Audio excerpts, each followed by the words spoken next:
Right, hey guys, how are we doing? Back with another video from Grand Line Review, and today I think we're finding out what he thought of chapter 1053. And oh my god, I called it at the end of the last review thing. At the end, I said that it would be amazing if Buggy was like announced Emperor, and yeah, Buggy.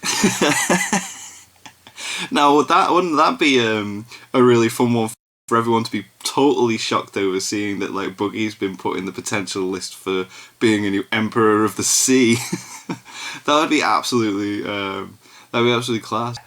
So yeah, let's get into this. I can't wait. It was so cool to see like the Admiral dude using his powers, the Emperors again, the new bounties. Let's just see what a Grand Line Review thought, shall we?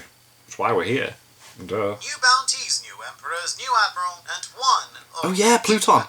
Pluton, yeah. Has just all of the things. Hello and welcome to the Grand Line Review, your source for everything One Piece. Woohoo. My name is Liam, and this chapter is incredibly bittersweet because it's so damn good. But it has to sustain us for the next month. Meanwhile, Don Quixote Doflamingo will sustain himself on your paths. Luckily for every person who hits this wonderful red subscribe button as a result of this video, our young Doflamingo will receive 1 times pat. That's so amazing. Be generous with your subscription and don't leave this good. Let's pat the good boy. What I think is by far the most important event that has ever happened in my life, which is Buggy becoming an emperor. And please don't tell my wife I said that. Although I think I called it last week. In fact, my wife even drew this picture of Buggy for me once, so yeah, I think we're all good. That's cool.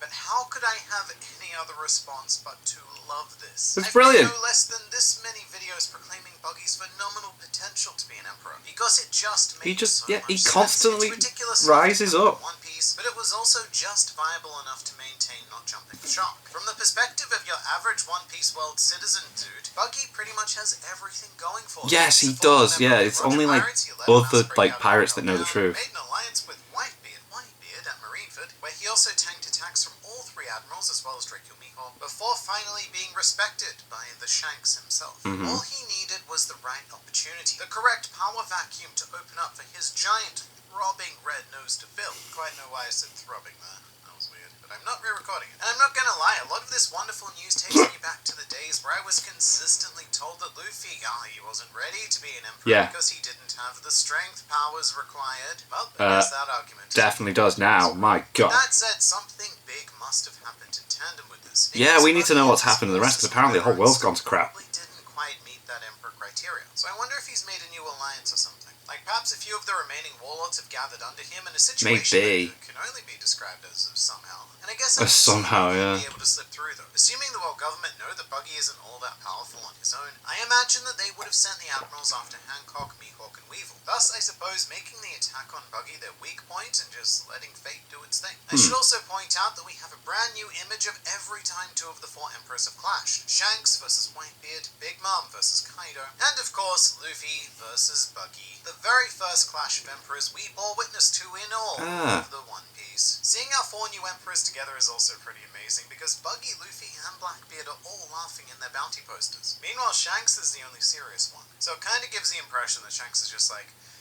I can't believe this shit. Oh, and also just a note on generational shifts, because that's one of the things it is I like to Previous generation has now all but disappeared, because the current set of 4 emperors are all 40 years or younger. So just like Whitebeard falling in Marineford, Big Mom and Kaido falling here has led to our next big generational shift, and I love that. I also absolutely love Buggy's new bounty image. It is so good. He looks so damn smug, and to be perfectly honest, he absolutely deserves to be. This man has bluffed his way into becoming... He really has. That's the way. That is how I want to describe it. He's bluffed his way up. Yeah. Deserves all of the smugness. Plus, his photo is kind of mimicking Luffy's, well, I suppose now old bounty image. You know, the one where he's holding the hand up and going, I don't know why I made that noise. So I do wonder if Buggy is, taking some inspiration from Luffy. Quite possibly, yeah. But speaking of bounties, we didn't get everyone, but our worst generation captain trio have all been equitably updated. Damn right. Mighty 3 billion That's incredible. Now at first, I thought that number was kind of arbitrary. And in Luffy's case, maybe even a bit low, especially considering his accomplishments here. But then, realize something. Big Mom and Kaido were said to be the strongest pirate alliance ever formed, and when you combine their bounties, that number ends up being 8,999,100,000. Combine theirs,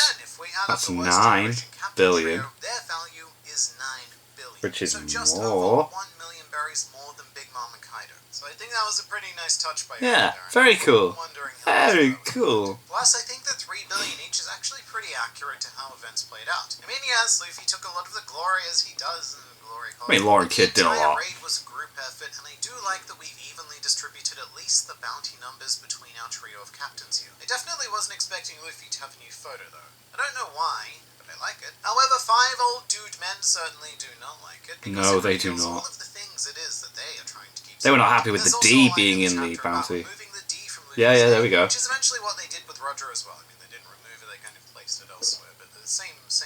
Gold But I'm Roger, just like, wasn't it? Yeah. I've been sitting here telling you all to do that for years. As soon as you discovered there was another D in East Blue, you should have censored that entirely. So what were you thinking? But we also have an appearance from Big our, or at least news. my favourite man-bird, Big News Morgans, who I am developing even more respect for as a true journalist. It's weird because he was introduced It's like he's trying to get the truth out, yeah. mogul, I guess, like, he can choose what the truth is. But as time goes on, Morgans is becoming by far the biggest ally of truth as well as biggest ally of Luffy. And in retrospect, a lot of people have since drawn my attention to this video I made with a now kind of unintentionally spoiler-filled thumbnail discussing what Luffy's true bounty should be. So this Crazy. chapter is actually scarily paying off a whole assortment of weird predictions I've had over the years. One really interesting tiny thing that happened in this whole bounty section though is that we cut to an unknown country featuring this massive mural of Sabo on the building, and it's not his current bounty photo either. It reminds me of how Boa Hancock unleashed that massive picture of Luffy on Amazon Lily, a tribute to her love. So I wonder what this Sabo picture is a tribute to. Because you don't just Interesting. randomly hang giant portraits of people on Yeah, because something happened to Sabo so maybe partway he's through the hero Wano of this particular country. It does look quite war-torn. story, And I because they were all suppose reading the Sabo newspaper could like, oh my god, I can't believe we everything, did that. liberated them and stuff like that. But perhaps it's a memorial image and Sabo has really died. Before getting Nah, they into can't the do that. super deep, huge revelation-y stuff, I want to talk about the Wano party because it had a lot of really nice moments. In particular, I love Jinbei waiting for the banquet. That was funny. Sitting there. He's so Very polite. classic by the Yeah. Jinbei. Meanwhile, Yamato, Luffy, and Chopper, No one else could wait. wonderful trio are very excitable children. I really like that dynamic a lot. Something I enjoyed even more though was Brook flexing his, I suppose, non-existent musical muscles performing a duet with Hiyori. And there was also a particularly sweet teeny tiny panel where we get to see Kinemon and Suru. And I love how Nice. Oda decided to draw this panel. Every other panel is flooded with detailing, like characters, crowds, lights, drinks, noises, etc. But then when cutting to Kinemon and Suru, the background is completely blank. There are no other characters either. It's like in this moment they're sharing, they are the only two that yeah. exist in the world. And other sappy, It's nice. romantic Yeah. stuff like that. I do wish that we'd actually gotten to see the moment of reunion though. I think of all of the Wano characters, Kinemon deserves that emotional reward on screen. And logistically, it's also kind of sad that Suru is now 20 years older than Kinemon. She's 55. Oh god, yeah. 36. So Interesting. all of a sudden, Kinemon has become quite the MILF hunter. Go Something I ahead. did not predict, but a lot of other people smarter than me certainly did, was the revelation that Hitetsu is actually Kozuki Sukiyaki. I don't That really was know a revelation, why Odin's this dad. idea, but it's been floating around for a long time because of the connection made between the interested dolls. And it's an interesting twist that I'm not quite sure how to feel about. On the one hand, leaving Sukiyaki alive is probably one of the dumbest possible moves when your entire goal is to tell people that he's dead. Why not just dead him? Dead him. But on the other hand, this move was made by Archie, who is one of the dumbest possible people who Yeah. happened to be in charge of making this decision. So I guess it checks out. And I feel bad for the guy, I really do. However, I feel that as the former Shogun and all, you probably could have done a little bit more than just sit and enjoy the festivities whilst everyone was fighting for the thing it is that you failed to stop. Alternatively, yeah, there you may tell have been him. quite a bit of value in leaving Sukiyaki alive, particularly because in theory he not only knows how to read poneglyphs but also how to make them. So leaving him alive turns out not such a dumb move after all. No. And of course there just so happens to be a poneglyph in this room, but I believe it's the one that Brook discovered in Act 2. So we're still waiting on that road poneglyph. However, that's fine because we have a much bigger revelation here. A very sneaky Nika Robin has been holding on to some very key information ever since the end of Alabasta, as allegedly the ancient weapon Pluton is on Wano, which answers a very long-standing debate we've had about whether or not Pluton was actually on Alabasta.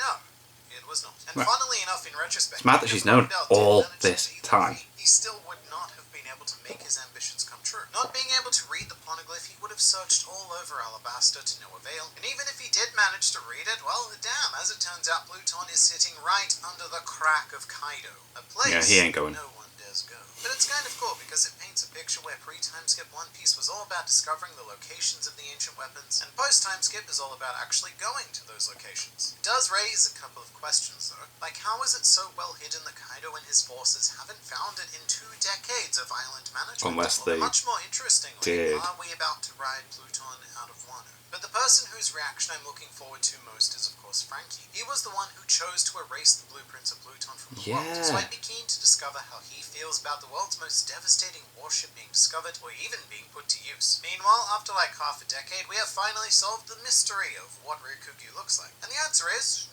pretty much what we all expected, except a lot cooler and like significantly more shirtless. As predicted by Japanese film fanatics, his design is based on Yoshio Harada. That is so hard. Who's that? Harada. Crap. Harada. Yoshio Harada. As predicted by Japanese film Try it fanatics, his design is based on Yoshio Harada, and his One Piece world name, Aramaki, comes from Ronin Guy, where Harada played a character by the same name. Ah. His design is pretty damn great though, seemingly a Yeah, lot he looked skinnier cool. than the other admirals, but other than Sakazuki, this is probably the guy I'd least want to run into if I was a pirate, just judging by looks alone. His devil fruit is also becoming progressively more terrifying. That, Because in the yeah, last chapter, it's it was all like, "Ooh, pretty fly damn with a powerful. flower." And in this chapter, it's more like, "No, I'm gonna use my plants to suck the ever-crapping life out of Yeah. them." And I mean, it potentially puts a whole new King twist and to queen. it on that whole not needing to eat food thing, because here we all are innocently assuming that it's photosynthesis, but really, Ryukyu could just be sucking the nutrients out of others. He's a scary dude guy for sure, and this chapter Scary really dude confirmed that, no, guy he is for not sure. some kind of pleasant visit. In fact, it really is quite a stark contrast to how we first met him. He seemed like such an easy, laid-back kind of guy, man. But it seems like he falls more on the Sakazuki side of the justice spectrum, and he's here to start some shit. Although with that said, he is perhaps accidentally actually doing good things. Because if you look at the last panel of the chapter, you'll notice this trail of flowers and general greenery growing behind him. And in fact, I didn't even recognize Udon when we cut to it. That place was like the most Interesting, desolate landscape yes. of all of Wano, and now it's this massive He could be here to flourishing help forest. restore I thought we were on life. Zoe for a second, that's how lush it was. So maybe the way these powers work is that Ryukyu sucks the nutrients out of his victims and uses it to plant new life around him. But whatever the case, Wano is already recovering incredibly well due to Ryukyu just being here. Yeah. He also defeated King and Queen. That is- Heavily injured yeah. King and Queen, Jesus. still. And I guess their fates are kind of up in the air now. Here's the thing. If Ryukyu really does align with the Sakazuki side of justice, then he probably kills both King and Queen right here, because it's a quick and effective method of ensuring that they will never be a problem ever again. And ODA is on a bit of a bloodthirsty streak. But so then what far about as possible, the race although that I King hope is? not, Like, because why I really like bring that up? King, I can give or take King, but Ryukyu is not messing around, and it would seem that a conflict with him is inevitable, which seems quite out of place for an arc epilogue. So my thoughts right now are that his intentions will be halted by someone or something, because I just don't think that we have the time for an all-out fight against an admiral. I could be wrong. I mean, I'd love it if it happened. It just doesn't feel Time like the right skip. time for a fight of that scale. And sadly, we won't know for another 4 weeks, but in the meantime, I've got your One Piece edition How covered mad would it because be if it has like a mad like forward 5-year to time skip and it's just like, oh what? And then it's, yeah, so many more questions in between. What if it cuts to like Luffy being king of the pirates and it's like, what happens then? Yeah, that's cool. I really enjoyed the chapter. It was boss, and I'm dead made up that like the Buggy thing. I was right about that. But anyway, thank you to my patrons. If you want to have your name at the end of every video I upload, links in the description to the Patreon page. $1 a month is all I ask to help support channel. It's greatly appreciated. Thank you guys very much for that. Thank you all for watching. What do you guys think of that? What do you guys think of this? Click like, subscribe if you haven't already. Leave comments down below. Let me know what I should watch or discuss in future videos. I'll see you guys, all you guys, next time.